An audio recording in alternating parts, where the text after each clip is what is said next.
हज़रात, Donald Trump और Netanyahu के बीच में दूरी आ गई है। ये बात बिल्कुल हकीकत है। दरअसल नेतन्याहू ने ईरान पर हमला करने के लिए डोनाल्ड ट्रंप को उकसाया। डोनाल्ड ट्रंप को ख्वाब दिखाया कि हम जब हमला करेंगे, आप जब हमला करेंगे, तो हमला करते ही कुछ ही दिन के अंदर, 2 से 3 दिन के अंदर हम ईरान की रिजीम गिरा देंगे, ईरान के अंदर अपनी पसंदीदा सरकार बना लेंगे, ईरान पर कब्जा कर लेंगे, और ऐसे बहुत सारे ख्वाब दिखाए। मूसाद फेल हो गई, ऐसा कुछ हुआ नहीं। नेतन्याहू ने जो जो वादा किया था डोनाल्ड ट्रंप से, वो ऐसा कुछ हुआ नहीं। डोनाल्ड ट्रंप ने ये तमाम चीज़ें महसूस की कि भैया जैसा जैसा नेतन्याहू ने कहा था वैसा हुआ नहीं। नेतन्याहू से इन्फ्लुएंस होकर, इम्प्रेस होकर, उसकी बातों में उलझकर डोनाल्ड ट्रंप ने ईरान पर हमला कर दिया। रिजल्ट ये रहा कि जो कहा था वो हुआ नहीं, उल्टा सारी दुनिया अमेरिका को कोसने लगी। डोनाल्ड ट्रंप की इमेज खराब हो गई, डोनाल्ड ट्रंप का पॉलिटिकल करियर खतरे में पड़ गया।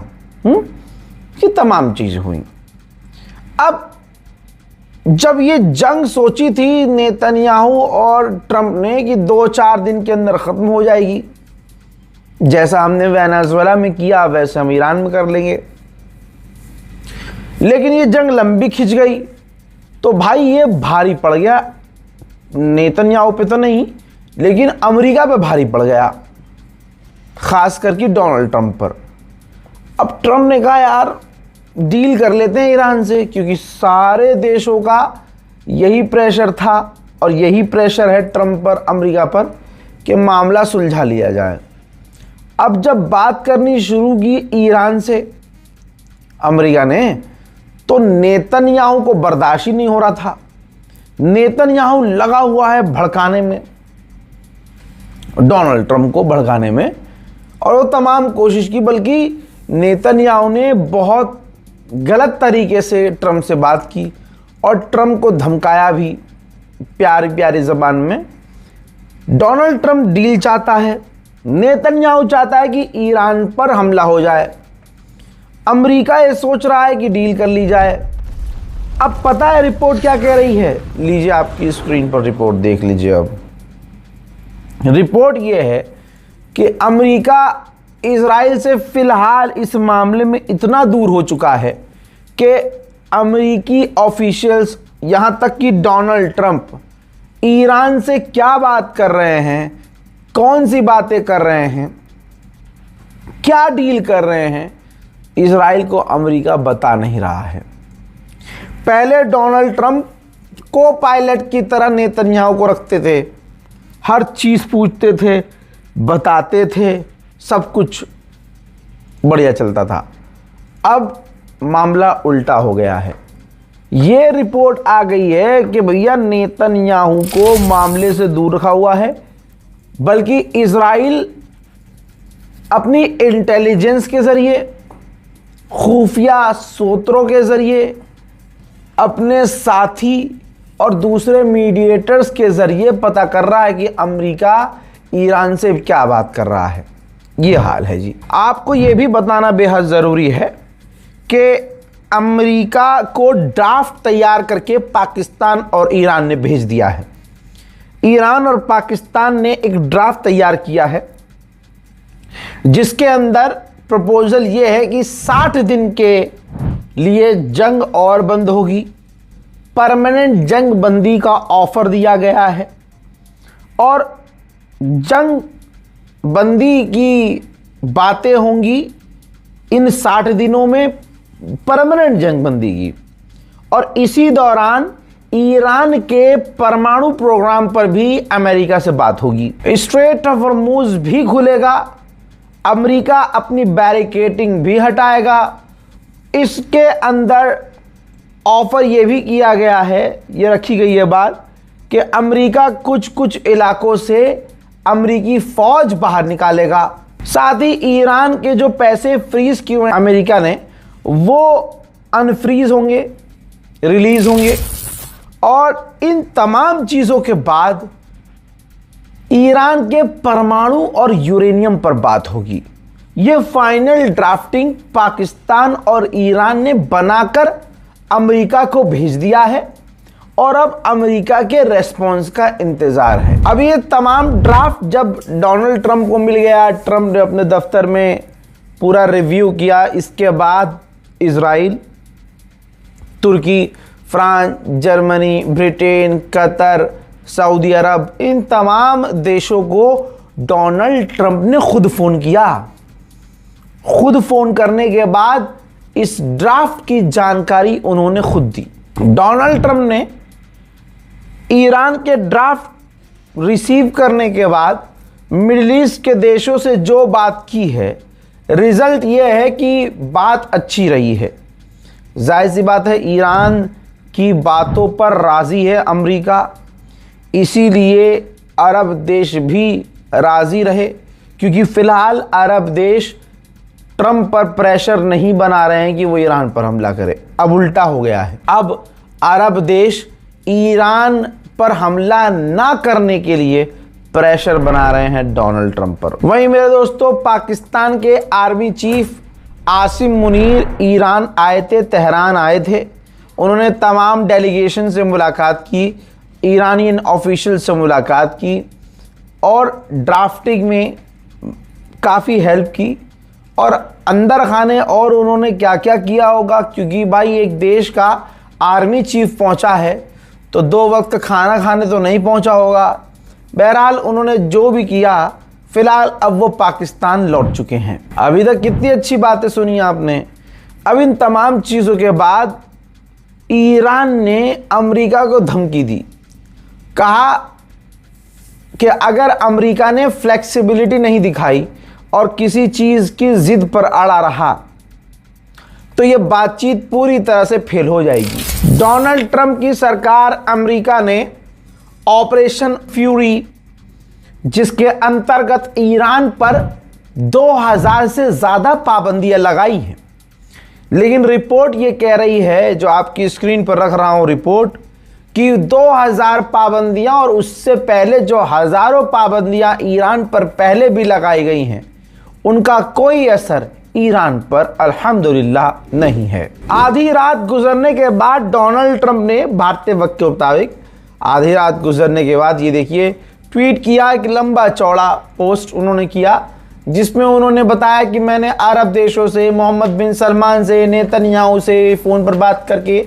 उन तमाम अपने साथी सहयोगियों को इन्फॉर्मेशन शेयर किया है, जानकारी दी है कि ईरान ने हमें प्रपोज़ल दिया है और इस प्रपोज़ल में मेन ये है कि स्ट्रेट ऑफ हॉर्मूज़ खुल जाएगा और जो डील होने वाली है उस डील की जानकारी बहुत जल्द दुनिया के सामने रखी जाएगी। ईरान ने इंटरनल सिक्योरिटी को और सख्त करते हुए 2 ईरानी महिलाओं को, लड़कियों को जेल में डाल दिया है, जिनका संबंध मूसाद इजराइल से निकला था। उधर पीकेके के बिल्डिंग में इराक में एक बार फिर से धमाका और धमाके के बाद खतरनाक आग लगी।